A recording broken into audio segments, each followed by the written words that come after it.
اپنے لیے احترام کا پہلا چراغ بھی جلا دیا ہے۔ جبکہ لان میں کھڑی لڑکی اس خوبصورت شہزادے کو عجیب سی نگاہوں سے دیکھتی معنی خیزی سے گنگناتی اندر کی طرف بڑھ گئی۔ آہت نیچے آ جاؤ، سب تمہارا انتظار کر رہے ہیں۔ دادی کی آواز دروازے کے باہر سے آئی تو آہت نے بالکنی سے اندر قدم رکھا۔ ماہین اس وقت بدل چکی تھی اور ہلکے آسمانی لباس میں پہلے سے کہیں زیادہ پرسکون لگ رہی تھی۔ چہرے پر تھکن اب بھی موجود تھی، مگر سرخ خصوصی لباس کا بوجھ اترنے کے بعد وہ جیسے پہلی بار خود کو محسوس کر رہی تھی۔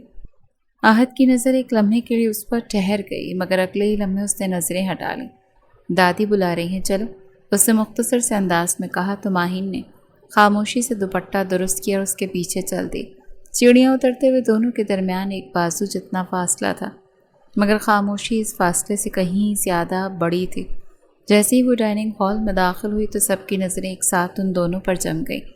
لمبی میز کے گرد پورا خاندان بیٹھا تھا اور دادی سربراہی کرسی پر براجمان تھی۔ وقار میر ان کے دائیں طرف جبکہ ان کی اہلیہ نادیہ بیگم بائیں طرف بیٹھی تھی۔ ایمن نے دونوں کو دیکھا تو فوراً اپنی کرسی سے اٹھ گئی۔ بھابھی، یہاں میرے ساتھ بیٹھ جائیں، اس نے خوشی سے کہا تو ماہین ابھی بیٹھنے ہی والے تھے کہ نادیہ بیگم کی آواز سنائی دی، نئی دلہن کو پہلے گھر کے بڑوں کو سلام کرنا چاہیے، پھر بیٹھنا چاہیے۔ ان کے لہجے میں نرمی کم اور حقارت اور طنز زیادہ تھا۔ ماہین فوراً سنبھل گئے، وہ ایک ایک کے پاس گئے اور ادب سے سلام کیا۔ وقار میر نے شفقت سے دعا دی، دادی نے اسے اپنے پاس بلا کر ماتھا چوما، مگر جب وہ نادیہ بیگم کے سامنے رکی تو انہوں نے صرف ہلکا سا سر ہلا دیا، نہ دعا دی نہ مسکراہٹ۔ یہ رویہ وہاں بیٹھے سب لوگوں نے محسوس کیا، مگر کسی نے کچھ نہیں کہا۔ وہ جانتے تھے کہ انہیں یہ قبول کرنے میں وقت لگنا تھا۔ ان کے اکلوتے بیٹے کی زندگی کا فیصلہ ان سے پوچھے بغیر ان کی غیر موجودگی میں کیا گیا تھا۔ وہ خاموش تھی، یہی غنیمت تھی۔ آہد نے خاموشی سے اپنی پلیٹ میں کھانا ڈالنا شروع کر دیا۔ اسے اپنی ماں کی عادت معلوم تھی، مگر آج پہلی بار اسے یہ سب کچھ اچھا نہیں لگا۔ کھانا شروع کریں، دادی نے ماحول بدلنے کی کوشش کی۔ چند لمحوں تک صرف برتنوں کی ہلکی آوازیں سنائی دیتی رہیں۔ بھابھی، اب بریانی لینا، یہ ہمارے گھر کی سب سے مشہور ڈش ہے۔ ایمن نے ہنستے ہوئے پلیٹ آگے کی تو ماہین نے شکریہ کہتے ہوئے تھوڑی سی بریانی لے لی۔ وہ ابھی اپنا پہلا لقمہ کھانے لگی تھی کہ نادیہ بیگم دوبارہ بول اٹھی، ویسے تمہیں کھانا بنانا آتا ہے نا؟ سوال اچانک تھا۔ ماہین نے فوراً سر اٹھایا، جی آتا ہے، اس نے سکون سے جواب دیا۔ اچھا ہے، مجھے ویسے بھی ملازموں سے کھانا بنوانا سخت زہر لگتا ہے۔ ان کے الفاظ میز پر بیٹھے ہر شخص نے واضح سنے۔ وہ سمجھ رہے تھے ان کی بات کا مطلب۔ ایمن نے بے اختیار نظریں جھکا لیں۔ وقار میر نے ناگواری سے اپنی اہلیہ کو دیکھا، مگر خاموش رہے۔ ماہین چند لمحے خاموش رہی، پھر ہلکی سی مسکراہٹ کے ساتھ بولی، جی آنٹی، مجھے کھانا بنانا بھی پسند ہے اور گھر کا کام کرنا بھی، آپ حکم کیجیے گا، بس باقی سب میں دیکھ لوں گی۔ اس کے لہجے میں نہ تلخی تھی نہ دکھاوا، معصومیت تھی، سادگی تھی۔ نادیہ بیگم شاید کسی اور جواب کی توقع کر رہی تھی، اس لیے وہ خاموش ہو گئیں۔ دادی نے مسکرا کر ماہین کی طرف دیکھا اور انہیں اس کے جواب پر فخر محسوس ہوا کہ ان کا انتخاب غلط نہیں تھا۔ ہاں، ان کا انتخاب۔ عادل ماہین کا دولہا کے بھاگ جانے پر انہیں یہ معصوم سی گڑیا اپنے آہت کے لیے بے حد بھائی تھی، اور پھر انہی کے کہنے پر اس لڑکی کی زندگی برباد ہوتے ہوتے رہ گئی تھی۔ وہ اسے اپنے شہزادی کی بیوی بنا کر لے کر آئی تھی۔ کھانا ختم ہونے کے بعد سب لوگ اٹھنے لگے تو ماہین بھی پلیٹ اٹھانے لگی تو فوراً ایک ملازم آگے بڑھا، بی بی جی یہ ہم کر لیں گے، وہ احترام سے بولا۔ ماہین نے مسکرا کر پلیٹ واپس رکھ دی، مگر نادیہ بیگم نے یہ منظر دیکھ لیا۔ نہیں رہنے دو، آج سے یہ کام گھر کی بہو کرے گی، ان کی آواز میں حکم تھا۔ ملازم فوراً پیچھے ہٹ گیا۔ ماہین نے بنا کچھ کہے دوبارہ پلیٹ اٹھا لی، ایک پلیٹ، پھر دوسری، پھر تیسری۔ وہ خاموشی سے سب سمیٹنے لگی۔ آہت چند قدم آگے جا کر رک گیا۔ اس نے مڑ کر دیکھا، ایک نئی دلہن جو چند گھنٹے پہلے اس گھر میں آئی تھی خاموشی سے سب کے برتن اٹھا رہی تھی، جبکہ باقی سب دیکھ رہے تھے۔ اسے یہ منظر اچھا نہیں لگا۔ وہ واپس آئے اور ماہین کے ہاتھ سے پلیٹیں لے لی۔ یہ کیا کر رہے ہیں آپ؟ ماہین نے حیرت سے پوچھا۔ جو کام ملازم کر سکتے ہیں وہ تمہیں کرنے کی ضرورت نہیں، آہت نے سادہ انداز میں کہا، لیکن امی نے۔ ماہین کی بات ادھوری رہ گئی، جبکہ نادیہ بیگم اس کی امی کے پہ ٹھٹکی تھی۔ امی کو میں سنبھال لوں گا، آہت نے اس کی طرف دیکھتے ہوئے سنجیدگی سے کہا۔ ڈائننگ ہال میں ایک لمحے کے لیے مکمل خاموشی چھا گئی۔ نادیہ بیگم نے اپنے بیٹے کو حیرت سے دیکھا اور وقار میر کے لبوں پر ہلکی سی مسکراہٹ آ گئی۔ جبکہ دادی نے زیر لب الحمدللہ کہا۔ ماہین صرف خاموش کھڑی آہت کو دیکھتی رہ گئی۔ وہ سمجھ نہیں پا رہی تھی یہ وہی انسان ہے جو چند گھنٹے پہلے اس سے مکمل اجنبی تھا، یہ اس کے اندر واقعی میں اتنی نرمی چھپی ہوئی ہے جسے وہ خود بھی ظاہر نہیں ہونے دیتا۔ جبکہ سیڑھیوں کے موڑ پر کھڑی وہی لڑکی یہ سب دیکھ رہی تھی۔ اس نے اپنے ناخن ہتھیلی میں گاڑے اور دھیرے سے مسکرائی۔ تو تم اس کے لیے بولنے بھی لگے ہو آہت میر؟ دلچسپ، بے حد دلچسپ۔ بھائی آپ کو دادی بلا رہی ہے، ایمن نے ڈرائنگ روم میں آتے ہی کہا تو آہت نے خاموشی سے سر ہلایا۔ وہ دادی کے کمرے کی طرف بڑھ گیا جبکہ ماہین وہیں کھڑی رہ گئی۔ ان کے نکاح کو کافی دن ہو گئے تھے مگر ابھی تک وہ اس کے گھر کے راستوں سے واقف نہیں تھی۔ ہر دروازہ، ہر راہداری اس کے لیے نئی تھی۔ اسی لمحے ایک ملازمہ اس کے قریب آئی۔ بھابھی آپ کے کمرے میں سامان رکھ دیا، اگر کچھ چاہیے ہو تو بتا دیجیے گا، اس نے ادب سے کہا تو ماہین نے شکریہ ادا کیا اور آہستہ آہستہ اوپر چلے گئی۔ کمرے میں داخل ہوتے اس نے ایک نظر چاروں طرف دوڑائی۔ اس کا سوٹ کیس بیڈ کے پاس رکھا تھا، ڈریسنگ ٹیبل پر اس کی چند چیزیں ترتیب سے رکھی ہوئی تھیں، کسی نے بڑی صفائی سے سب کچھ جما دیا تھا۔ وہ آہستہ سے بیڈ پر بیٹھ گئی۔ سارا دن جسم پر ایسے گزارا تھا جیسے کئی برس ایک ہی دن میں بیت گئے ہوں۔ اس نے موبائل اٹھایا تو اسکرین پر اپنے والد کی تصویر دیکھ اس کی آنکھیں بھر آئیں۔ وہ کافی دیر تک تصویر کو دیکھتی رہی، پھر خود کو سنبھال کر کال ملا دی۔ کیسی ہے میری بچی؟ دوسری طرف سے ابرار صاحب کی آواز آئی تو ماہین نے لب بھینچ لیے۔ صرف یہی ایک آواز تھی جو سنتے ہی اس کا حوصلہ ٹوٹنے لگتا تھا۔ جی ابو، میں بالکل ٹھیک ہوں، اس نے خود کو مضبوط ظاہر کرتے ہوئے کہا۔ کوئی کچھ کہتا تو نہیں؟ انہوں نے فوراً پوچھا۔ نہیں ابو، سب بہت اچھے ہیں، آپ بالکل فکر نہ کریں۔ اس نے اپنے دل کی ہر بات دل میں ہی رہنے دی۔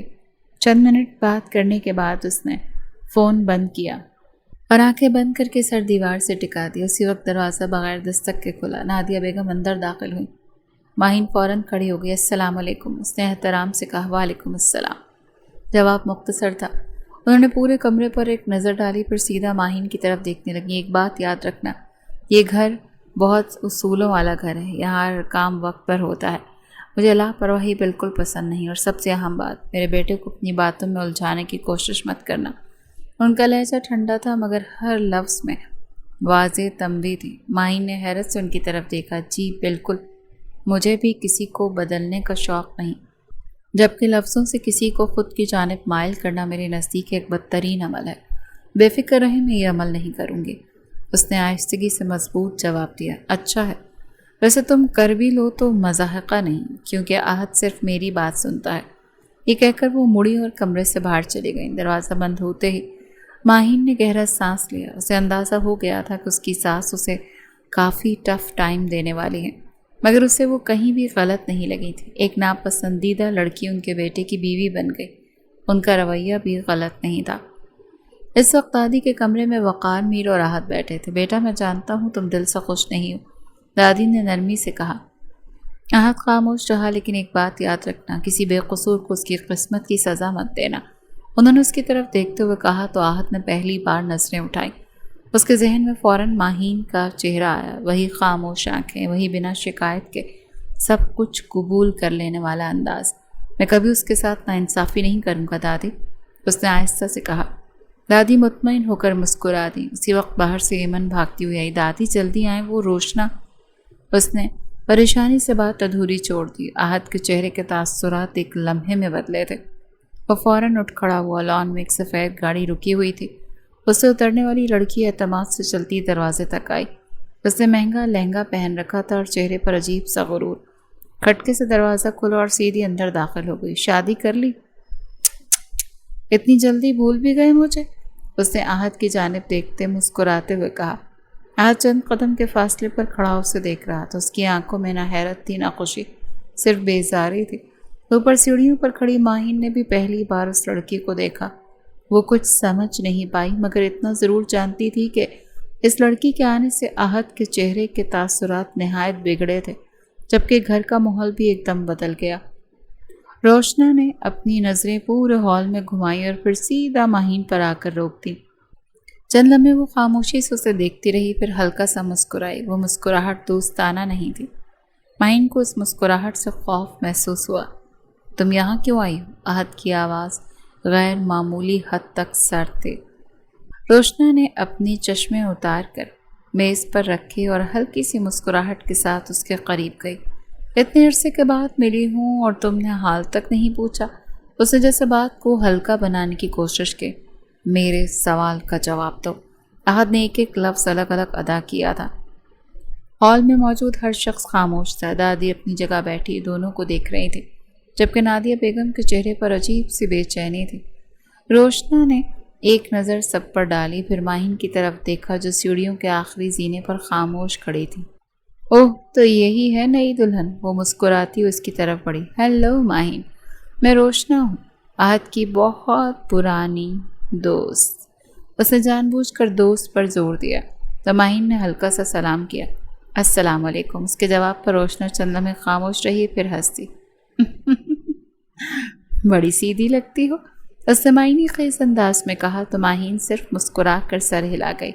وہ ایسے لوگوں کو ایک ہی ملاقات میں پہچان لیتی تھی جو سامنے کچھ اور دل میں کچھ اور رکھتے ہوں۔ روشنا پر بات ختم ہو گئی ہو تو اب تم جا سکتی ہو، احد نے دو ٹوک انداز میں کہا۔ روشنا نے چونک کر اس کی طرف دیکھا۔ مجھے نکال رہے ہو؟ اس نے مصنوعی حیرت سے پوچھا۔ میں نے صرف جانے کا کہا، احد نے جواب دیا۔ واہ، شادی کے چند دن بعد ہی اتنی تبدیلی۔ وہ ہنسی، مگر اس کی آنکھوں میں ہنسی نہیں تھی۔ چلو خیر، میں تو صرف مبارکباد دینے آئی تھی۔ یہ کہتے ہوئے وہ ماہین کے قریب آئی۔ ایک مشورہ دوں؟ احد کو سمجھنا بہت مشکل ہے، اگر کبھی سمجھ آ جائے تو مجھے بھی بتا دینا، اس نے آہستہ سے کہا اور بغیر کسی جواب کا انتظار کیے مڑ گئی۔ وہ جیسے باہر نکلی تو پورا گھر دوبارہ خاموش ہو گیا۔ ماہین نے محسوس کیا کہ سب کے چہروں پر عجیب سا تناؤ تھا۔ دادی، میں اوپر چلی جاؤں؟ یہاں کھڑا ہونا اس کو آکورڈ لگا تھا۔ جب اس نے آہستہ سے کہا، جاؤ بیٹا، آرام کرو، دادی نے محبت سے جواب دیا۔ وہ واپس کمرے میں آ گئی، مگر اس کے ذہن میں مسلسل ایک ہی سوال گھوم رہا تھا کہ آخر یہ روشنا ہے کون، اور اس کے آنے سے سب اتنے پریشان کیوں ہو گئے؟ ادھر نیچے ڈرائنگ روم میں وقار میر نے گہرا سانس لیا۔ مجھے امید تھی وہ نہیں آئے گی، انہوں نے افسوس سے کہا۔ وہ آسانی سے ہار ماننے والوں میں سے نہیں، دادی نے سنجیدگی سے جواب دیا۔ احد خاموشی سے کھڑا تھا۔ بیٹا، ایک بات یاد رکھنا، تم اب اکیلے نہیں ہو، تمہاری ہر حرکت کا اثر اس بچی پر پڑے گا، دادی نے اس کی طرف دیکھتے ہوئے کہا تو احد نے اس بات میں سر ہلا دیا۔ وہ جانتا تھا کہ اب اسے صرف اپنے بارے میں نہیں سوچنا۔ رات کافی ہو چکی تھی، گھر کے سب افراد اپنے اپنے کمروں میں جا چکے تھے۔ ماہین کھڑکی کے پاس کھڑی باہر لان کو دیکھ رہی تھی۔ بارش رک چکی تھی اور گیلی گھاس پر چاندنی پڑ رہی تھی۔ اسی وقت دروازہ کھلا اور احد اندر آیا۔ اس نے دیکھا کہ ماہین ابھی تک جاگ رہی، سوئی نہیں۔ اس نے پہلی بار نسبتاً نرم لہجے میں پوچھا۔ نیند نہیں آ رہی تھی، ماہین نے سچ سچ جواب دیا۔ چند لمحے دونوں خاموش رہے، پھر احد نے آہستہ سے کہا، آج جو کچھ بھی ہوا اس کے لیے میں معذرت چاہتا ہوں۔ ماہین نے حیرت سے اس کی طرف دیکھا۔ آپ نے کیا کیا ہے؟ اس نے فوراً پوچھا۔ شاید کچھ نہیں، لیکن میری زندگی کی کچھ الجھنیں اب تمہاری زندگی میں بھی آ گئی ہیں۔ احد کی آواز میں پہلی بار تھکن صاف محسوس ہو رہی تھی۔ ماہین نے چند لمحے اسے دیکھا اور پھر ہلکی سی مسکراہٹ کے ساتھ بولی، ہر انسان کی زندگی میں کچھ نہ کچھ الجھنیں ہوتی ہیں، فرق صرف اتنا ہوتا ہے کہ کوئی چھپا لیتا ہے اور کوئی بتا دیتا ہے۔ بے فکر رہیں اور یقین رکھیں، آپ نے مجھ پر عزت کی چادر اڑھائی تھی اور میں آپ کو کبھی بھی رسوا نہیں کروں گی۔ آپ ہمیشہ مجھے اپنا ہم قدم ہی پائیں گے۔ وہ زہر پھونک رہی تھی جبکہ احد اس زہر کا اسیر ہوتا جا رہا تھا۔ کوئی اتنا پیارا کیسے بول سکتا ہے؟ اس کے جواب پر خاموش رہ گیا تھا۔ جواب تھا ہی نہیں۔ وہ خوبصورت بول رہی تھی اور اسے بے اختیار اپنے لہجے کی بدصورتی سے خوف محسوس ہوا۔ اسے محسوس ہوا یہ لڑکی عام نہیں، یہ صرف خوبصورت چہرہ نہیں بلکہ خوبصورت لب و لہجہ بھی رکھتی ہے۔ وہ ابھی کچھ بولنے ہی والا تھا جب میسج کی بیپ نے اسے اپنی جانب متوجہ کیا۔ اگر تم نے مجھے نظر انداز کیا تو میرا نشانہ تم نہیں تمہاری بیوی ہوگی۔ جس کا بھی میسج تھا، احد کا دل ایک پل کے لیے سکڑ کر پھیلا تھا۔ کیا ہوا؟ اس کے تاثرات دیکھ کر ماہین نے فوراً پوچھا۔ جب احد کے ہاتھ میں پکڑا موبائل اچانک مضبوطی سے مٹھی میں بند ہو گیا۔ احد نے ایک لمحے کے لیے اس کی طرف دیکھا، پھر اسکرین بند کر دی۔ کچھ نہیں، آفس کا مسئلہ ہے، اس نے بے تاثر لہجے میں جواب دیا۔ جھوٹ کی رمق واضح تھی، جبکہ ماہین نے بھی محسوس کر لیا تھا کہ وہ جھوٹ بول رہا ہے، مگر اس نے مزید کچھ نہیں پوچھا۔ وہ ابھی اس رشتے میں اتنا حق محسوس نہیں کرتی تھی کہ کسی کی خاموشی میں زبردستی داخل ہو جائے۔ احد نے پانی کا گلاس اٹھایا مگر اس کا ذہن اس ایک جملے میں اٹک چکا تھا کہ اگر تم نے مجھے نظر انداز کیا تو اگلا نشانہ تمہاری بیوی ہوگی۔ اسے اچھی طرح سے اندازہ تھا کہ یہ پیغام کس نے بھیجا ہے، مگر وہ یہ بھی جانتا تھا کہ اس وقت ماہین کو کچھ بتانا درست نہیں ہوگا۔ سو جاؤ، صبح جلدی اٹھنا ہے، اس نے دھیمے لہجے میں کہا۔ ماہین نے سر ہلا دیا۔ رات گزر گئی مگر نیند دونوں کی آنکھوں سے کوسوں دور تھی۔ صبح فجر کی اذان کے ساتھ ہی ماہین کی آنکھ کھل گئی تھی۔ وہ خاموشی سے اٹھی تاکہ احد کی نیند خراب نہ ہو۔ وضو کر کے نماز ادا کی اور پھر کھڑکی کے پردے ہٹا دیے۔ صبح کی ہلکی دھوپ کمرے میں پھیل گئی۔ اسی دوران اس کی نظر صوفے کی طرف گئی۔ احد جاگ چکا تھا مگر آنکھیں بند کیے خاموش لیٹا ہوا تھا۔ وہ شاید کسی گہری سوچ میں گم تھا۔ ماہین نے کچھ کہے بغیر کمرے سے باہر نکل جانا ہی بہتر سمجھا۔ جیسے ہی وہ نیچے پہنچی، دادی پہلے ہی چائے نماز سمیٹ رہی تھی۔ آ جاؤ بیٹا، انہوں نے محبت سے کہا تو ماہین ان کے پاس بیٹھ گئی۔ نیند آ گئی تھی؟ دادی نے مسکرا کر پوچھا۔ جی، کچھ دیر کے لیے، ماہین نے جواب دیا۔ دادی نے اس کا ہاتھ تھام لیا۔ یہ گھر باہر سے جتنا خوبصورت لگتا ہے نا، اندر سے اسے تعمیر کرنا اتنا آسان نہیں ہے، لیکن مجھے یقین ہے کہ تم یہ کر لو گی، تم اسے جوڑ لو گی۔ ماہین نے حیرت سے ان کی طرف دیکھا۔ جوڑنا ہمیشہ عورت ہی کیوں سیکھتی ہے دادی؟ اس کے منہ سے بے اختیار نکل گیا۔ دادی چند لمحے خاموش رہی پھر مسکرا دی۔ کیونکہ اللہ نے عورت کے اس کام کے لیے اس کو چن لیا ہے۔ لیکن یاد رکھنا، اس کا مطلب یہ نہیں کہ کم ظرفوں کو جوڑتے جوڑتے اپنی عزت قربان کر دینا۔ جہاں بات عزت پر آئے تم سب بھول جانا۔ تمہارے لیے تمہاری اولین ترجیح عزت ہونی چاہیے بچے، صرف عزت، سمجھ گئی؟ ماہین نے بے اختیار سر اس بات میں ہلایا۔ اس گھر میں کسی کی بات سن کر دل سے سکون محسوس ہوا تھا۔ سب لوگوں کو بلا کر لاؤ، ناشتہ لگ گیا، نادیہ بیگم نے ایمن سے کہا، جو سر ہاں میں ہلاتی اوپر کی طرف بڑھ گئی۔ چند ہی منٹوں میں پورا خاندان ڈائننگ ٹیبل پر موجود تھا۔ ایمن حسب عادت ہنستے ہوئے سب سے باتیں کر رہی تھی، جبکہ احد خاموشی سے کافی کا مگ ہاتھ میں لیے بیٹھا تھا۔ ماہین نے سب کے لیے چائے ڈالنی شروع کی تو نادیہ بیگم نے اسے غور سے دیکھا۔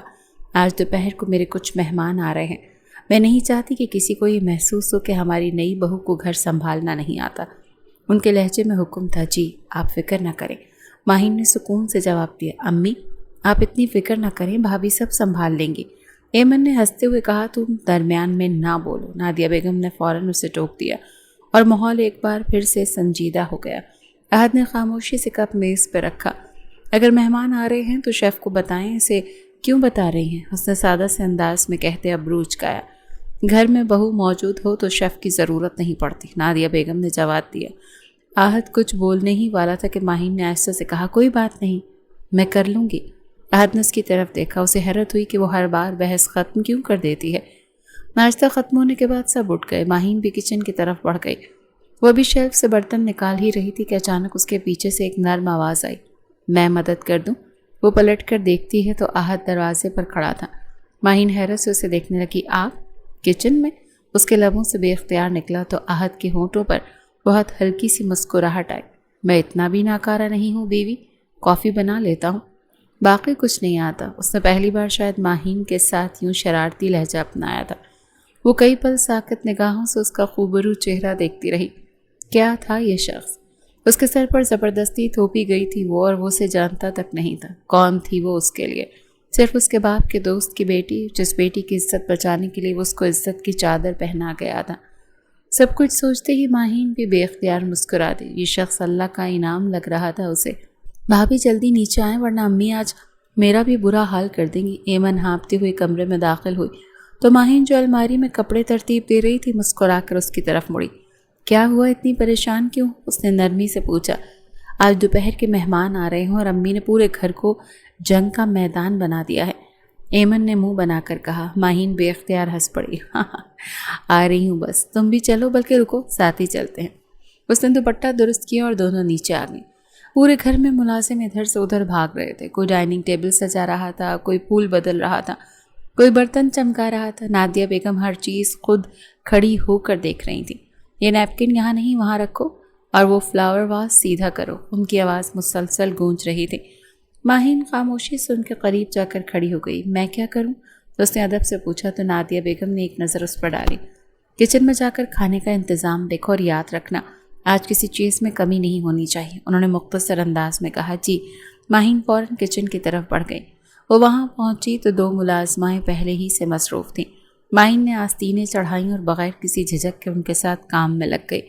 وہ کبھی سلاد سجا رہی تھی، کبھی میز کے لیے ڈش تیار کر رہی تھی، کبھی چائے کا سامان دیکھ رہی تھی۔ کچن میں موجود سب لوگ حیران تھے کہ اتنے بڑے گھر کی دلہن بنا کسی نخرے کے ان کے ساتھ کام کر رہی ہے۔ بھابھی آپ رہنے دیں، ہم کر لیں گے، ایک ملازمہ نے جھجکتے ہوئے کہا۔ نہیں، سب مل کر کریں گے تو جلدی ہو جائے گا، ماہین نے مسکرا کر جواب دیا۔ اور اسی دوران آہت جو سیڑھیاں اتر رہا تھا اس کی نظر اتفاقاً کچن کی طرف پڑی۔ وہ چند لمحے دروازے پر کھڑا خاموشی سے ماہین کو دیکھتا رہا۔ وہ پوری توجہ سے کام کر رہی تھی اور ساتھ ساتھ ملازماؤں سے بھی ہنس ہنس کر باتیں کر رہی تھی۔ اس کے چہرے پر نہ کوئی شکایت تھی نہ تھکن، البتہ سکون بے تحاشا تھا۔ بھائی، ایمن نے آ کر اس کی سوچ توڑی۔ کیا دیکھ رہے ہیں؟ اس نے شرارتی انداز میں پوچھا۔ کچھ نہیں، آہت نے فوراً نظریں ہٹا لیں۔ جھوٹ، ایمن نے ہنستے ہوئے کہا۔ میں نے کچھ نہیں کہا۔ آہت نے گاڑی کی چابی اٹھائی اور باہر نکل گیا، مگر جاتے ہوئے ایک بار پھر بے اختیار کچن کی طرف دیکھنا نہ بھولا۔ ادھر ماہین کو اس کی موجودگی کا احساس تک نہ ہوا۔ دوپہر ہوتے ہوتے مہمان آنا شروع ہو گئے۔ زیادہ تر نادیہ بیگم کی سہیلیاں تھیں جو نئی بہو کو دیکھنے کے لیے خاص طور پر آئی تھیں۔ ماہین نے سب کو مسکرا کر خوش آمدید کہا، ہر ایک سے احترام سے ملی، کسی کو چائے دی، کسی کے لیے مٹھائی رکھی۔ اس کی شائستگی نے چند ہی لمحوں میں سب کو متاثر کر دیا۔ نادیہ، تمہاری بہو تو بہت پیاری ہے، ایک خاتون نے مسکراتے ہوئے کہا۔ نادیہ بیگم نے مصنوعی مسکراہٹ دی۔ ہاں، ایسا ہی ہے، انہوں نے مختصر جواب دیا۔ ماہین نے ان کے لہجے میں چھپی ہوئی بے رخی محسوس کی مگر خاموش رہی۔ اسی لمحے دروازے کی گھنٹی بجی۔ دوبارہ ملازم نے دروازہ کھولا تو سب کی نظریں ایک ساتھ وہاں اٹھ گئیں۔ دروازے پر روشنا کھڑی تھی، اس کے ہاتھ میں خوبصورت سا تحفہ تھا اور چہرے پر پہلے سے زیادہ اعتماد۔ امید ہے اس بار مجھے واپس نہیں بھیجا جائے گا، اس نے مسکراتے ہوئے اندر قدم رکھا۔ ہال میں موجود ہر شخص کا رنگ بدل گیا۔ نادیہ بیگم فوراً کھڑی ہو گئی۔ روشنا، تم؟ ان کی آواز میں حیرت بھی تھی اور پریشانی بھی۔ جی آنٹی، سوچا نئی دلہن کو ایک بار پھر مبارکباد دے دوں۔ وہ سیدھی ماہین کی طرف بڑھی۔ ماہین نے احترام سے سلام کیا تو روشنا نے تحفہ اس کے ہاتھ میں دیتے ہوئے دھیرے سے سرگوشی کی۔ تم بہت اچھی ہو، امید ہے اتنی ہی مضبوط بھی ہوگی، کیونکہ اس گھر سے ملنے والی مسکراہٹ ہمیشہ نہیں رہتی۔ اس کے الفاظ اتنے دھیمے تھے کہ آس پاس کھڑے کسی شخص نے نہیں سنے، مگر ماہین نے ایک ایک لفظ واضح سنا۔ اسے چند لمحے روشنا کی آنکھوں میں دیکھا اور پھر اتنی ہی نرمی سے جواب دیا۔ میری امی کہتی ہیں جو لوگ دوسروں کی خوشیاں چھیننے کی کوشش کرتے ہیں وہ خود کبھی خوش نہیں رہتے، مگر جو دوسروں کی خوشی میں خوش رہتے ہیں خوشیاں ان سے کبھی جدا نہیں ہوتی۔ اس کا لہجہ بے حد نرم تھا، وہی سحر انگیز لہجہ، ہاں وہی لہجہ جس کا اثر آہت میر پر ہو رہا تھا۔ روشنا کے چہرے کی مسکراہٹ ہلکی سی مدھم پڑ گئی۔ اس کا اندازہ نہیں تھا کہ یوں خاموش رہنے والی یہ لڑکی جواب دینا بھی جانتی ہے۔ اسی لمحے باہر گیٹ پر آہت کی گاڑی رکی۔ وہ معمول سے کہیں پہلے گھر واپس آ گیا تھا۔ یہ شاید روشنا کی آمد اسے کھینچ لائی تھی، اس بات کا اندازہ تو اب آگے جا کر ہی ہونے والا تھا۔ تم یہاں کیا کر رہی ہو؟ آہت کی آواز سنتے ہی روشنا نے آہستہ سے مڑ کر اسے دیکھا اور ہونٹوں پر اعتماد مسکراہٹ سجا لی جو ہمیشہ آہت کو ناگوار گزرتی تھی۔ اتنی ناراضگی بھی اچھی نہیں ہوتی آہت، پھول لے کر مبارکباد دینے آئی ہوں، اس نے بڑے سکون سے جواب دیا تو آہت بغیر کچھ کہے اس کے سامنے آ کر کھڑا ہو گیا۔ میں نے تمہیں پہلے بھی کہا تھا کہ میری زندگی سے دور رہو۔ اس کا لہجہ پہلے سے زیادہ سخت تھا۔ ہال میں موجود سب لوگ خاموشی سے دونوں کو دیکھ رہے تھے۔ ماہین بھی چند قدم کے فاصلے پر کھڑی تھی مگر اس نے جان بوجھ کر نظریں جھکا لی۔ وہ کسی کے ماضی کا حصہ بننا نہیں چاہتے تھے۔ اگر تم دونوں کی بات ختم ہو گئی ہو تو آ کر بیٹھ جاؤ، دادی نے ماحول سنبھالنے کی کوشش کی۔ روشنا فوراً صوفے پر جا بیٹھی جیسے وہ اسی گھر کی فرد ہو۔ ویسے آنٹی، یہ آپ نے بہو تو واقعی بہت خوبصورت ڈھونڈی ہے، کہاں سے ملی؟ کس کا نصیب چرا لائے آہت میر، اس نے نادیہ بیگم کی طرف دیکھ کر کہا۔ لہجے کی کھنک اس کے دل کی جلن کو عیاں کر رہی تھی۔ نادیہ بیگم نے زبردستی مسکراہٹ دی۔ قسمت کی بات ہے، انہوں نے مختصر جواب دیا تو ماہین نے ان کے جواب پر پھیکی سی مسکراہٹ لبوں پر سجائی۔ وہ ان کو خوش کرنے کے لیے ہر جتن کر رہی تھی، بدلے میں کیا وہ اس کا مان بھی نہیں رکھ سکتی تھی؟ چائے کا وقت ہو چکا تھا۔ وہ خاموشی سے ٹرالی کی طرف بڑھی اور سب کے لیے کپ رکھنے لگی۔ جیسے وہ روشنا کے سامنے پہنچی اس نے جان بوجھ کر اپنا موبائل نیچے گرا دیا۔ ماہین فوراً جھکی تاکہ موبائل اٹھا سکے، مگر اسی لمحے روشنا نے چائے کا کپ ہلکا سا اس کی طرف دھکیل دیا۔ گرم چائے سیدھی ماہین کے ہاتھ پر آ گری۔ آہ! اس کے منہ سے ہلکی سی سسکاری نکلی۔ کمرے میں بیٹھے سب لوگ چونک گئے۔ اوہ آئی ایم سو سوری، روشنا نے فوراً معصوم بن کر کہا، مگر اس کی آنکھوں میں معافی نہیں تھی۔ ماہین نے فوراً اپنا ہاتھ پیچھے کر لیا۔ کوئی بات نہیں، اس نے ہلکی سی مسکراہٹ کے ساتھ جواب دیا۔ وہ نہیں چاہتی تھی کہ اتنی سی بات پر گھر میں کوئی مسئلہ کھڑا ہو، مگر راحت نے اس کا ہاتھ دیکھ لیا تھا۔ سرخ ہوتی جلد صاف بتا رہی تھی کہ چائے کافی گرم تھی۔ ایمن برف لے کر آؤ، اس نے فوراً کہا۔ ایمن دوڑتی ہوئی کچن کی طرف چلی گئی اور راحت نے بنا کسی کی موجودگی کا لحاظ کیے سب کے سامنے ماہین کا ہاتھ اپنے ہاتھ میں لیا اور جلنے والی جگہ کو غور سے دیکھتا پھونک مارنے لگا۔ تکلیف ہو رہی ہے؟ اس نے آہستہ سے پوچھا تو ماہین نے نفی میں سر ہلا دیا، حالانکہ درد مسلسل بڑھ رہا تھا۔